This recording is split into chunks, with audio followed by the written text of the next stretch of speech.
Who are you attracting? There is so much to be said about the old past. Many do not realize it, but if you can be objective, you will see that the ways of old set us in a better place to walk upright before the Father. Instead of the way things are today, with us all choosing what is right for us, or as the scriptures have warned us about our forefathers, of every man doing what is right in his own eyes.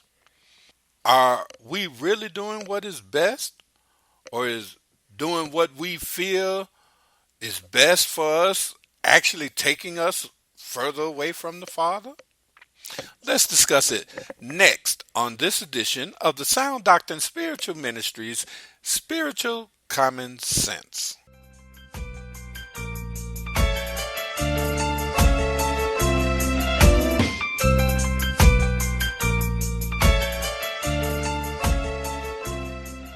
Shalom. All praises, honor, and esteem to the Most High Yah. Anyone that can be objective or truly honest with themselves can see that the old past carries such a smaller margin of error from walking upright before the Father as compared to what we are doing today. The old past had the parents choosing a mate for their children, by which they knew the family of the child that was going to be married to their child. Many just could not see the advantage of this, and many a young woman that really didn't know what was best for her rebelled against this because she wanted who she wanted. Oh, let's be honest. She lusted after who she felt would be more suitable for her. But 9 times out of 10, when she got who she wanted and the lust faded, she was then stuck in a marriage with someone who may have satisfied her sexually, but in so many other ways was lacking as a man or a husband. Having parents choose a mate for their daughters and sons, why is it that it was mostly looked at as if the daughter was a piece of property, as if the son wasn't in the exact same position as the daughter was? This should give us a real perspective of who and what Satan was doing to our daughters, which is why they would rebel in the first place. So now, in our times, we're lost from the old past. And we are told, and we try to hold on to Proverbs 18:22, he who has found a wife has found good and receives favor from Yahuwah.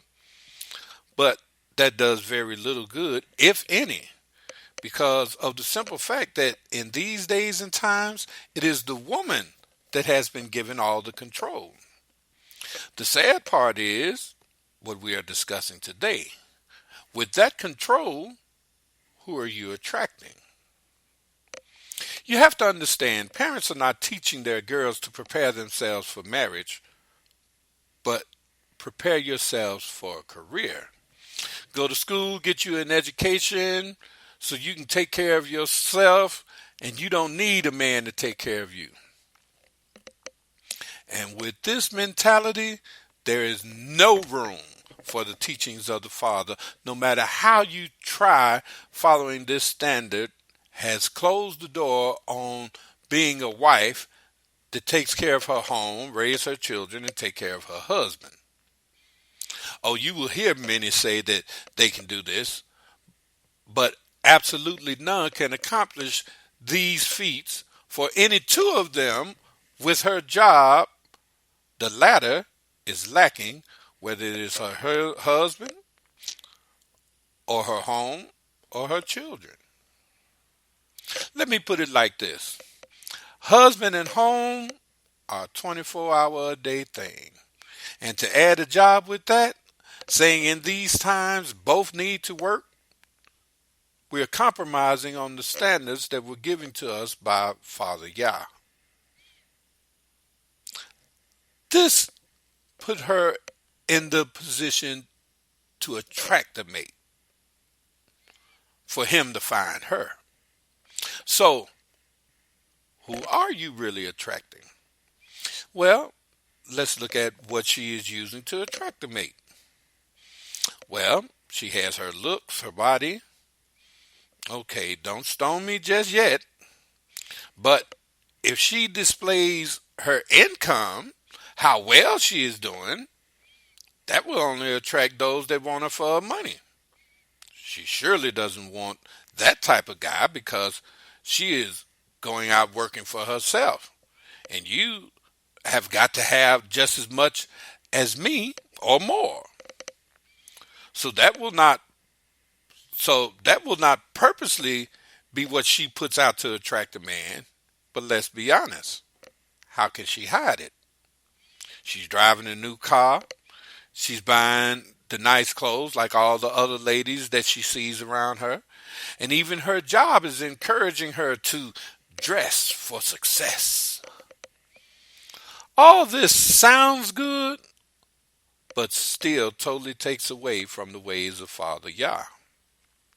So, all right, she is dressing to a standard that is a step or two above the women in the hood and what they are wearing.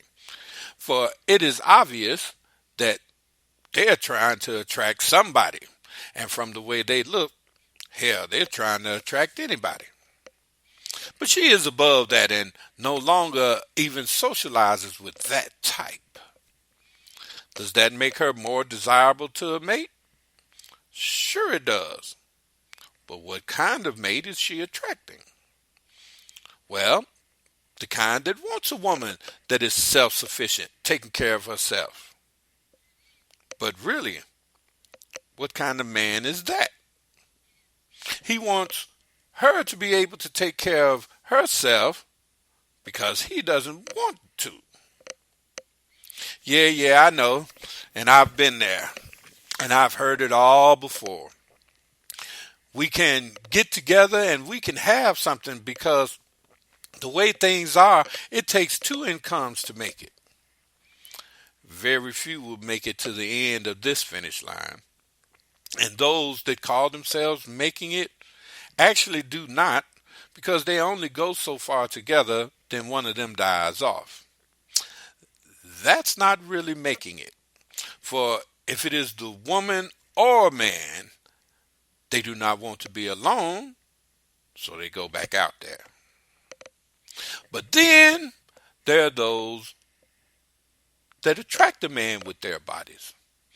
It is called using what you got to get what you want. Scripture calls her a strange, evil, and a whorish woman. Proverbs 5:3 reads, "For the lips of a strange woman drip honey, and her mouth is smoother than oil. But the end, she is bitter as wormwood, sharp as a two-edged sword. Her feet go down to death, her steps lay hold of the grave." Proverbs 6:23 reads, "For the commands is a lamp, and the Torah a light, and reproofs of discipline a way of life. To guard you against an evil woman, from the flattering tongue of a strange woman. Do not desire her prettiness in your heart, neither let her captivate you with her eyelids. For because of a whore, one is brought to a crust of bread, and an adulteress hunts a precious life." This only attracts the dogs around her. For no man wants the woman that wears all the short, tight clothes showing everything. Many a man has tried that it never works out. All have heard the songs, "You were not complaining about the way I dressed when you was chasing after me," or the ever popular song of, "I was dressing like this when I met you, and I'll be dressing like this when you are gone." Like I stated, this relationship never works out. Then there are those who the world says takes it to the extreme.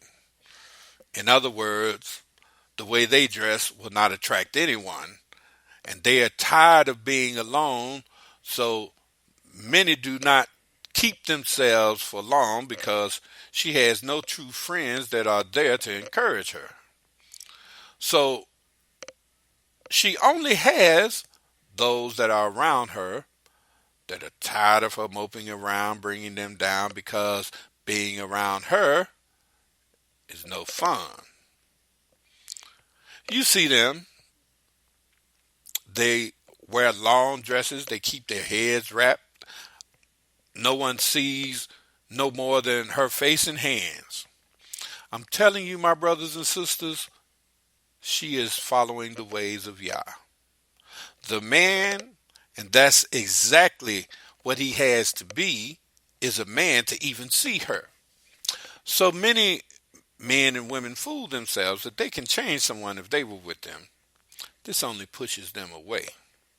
But a man following the ways of Yah, he does not care if she has a job, if she has a car, or a place to stay. Many do not care if she have children already. Or she can work at Mickey D's, Burger King, or 7-Eleven. She will be sought after as long as she is faithful to the ways of Yah.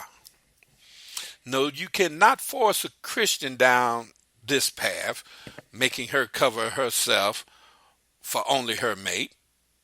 For they will tell you their God is interested in souls, not clothes. I read an article this week about a young woman who is sleeping around, not for money or pleasure, but for spite. She says she was at a party where she was raped. So now she hates men because she says that she has contracted AIDS from being raped. So now she goes around and she flaunts it and gives it to all who wants it. She even placed a list of 25 men that she slept with without protection on the internet. Yes, in her mind, all men are dogs, because she, who is now only 18, was at a party at 17 or 16 that she had no business at, where she was taken advantage of. So, was she taught the ways of Yah? And from what she is doing, she wasn't taught anything. Now, how many women do you think have been hurt by a man and think this exact same way? Should this child have been taken advantage of? Of course not. Is it her fault? Yes, her and her parents are at fault.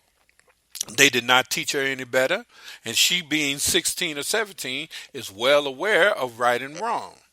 So we can't just blame her and her parents. And of course, the men that committed this act are at fault. See, everyone that's involved, it ain't no just one.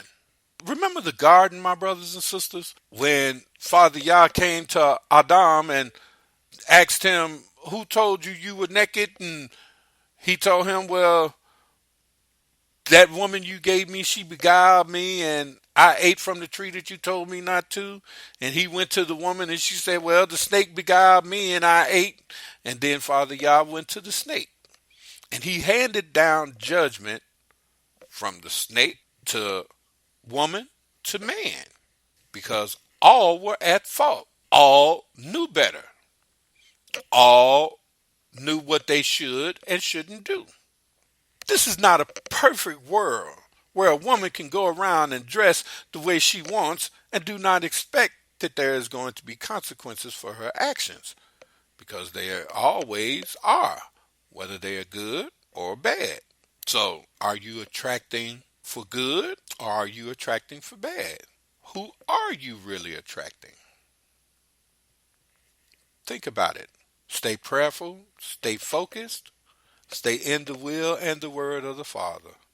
Peace to your hearts and homes.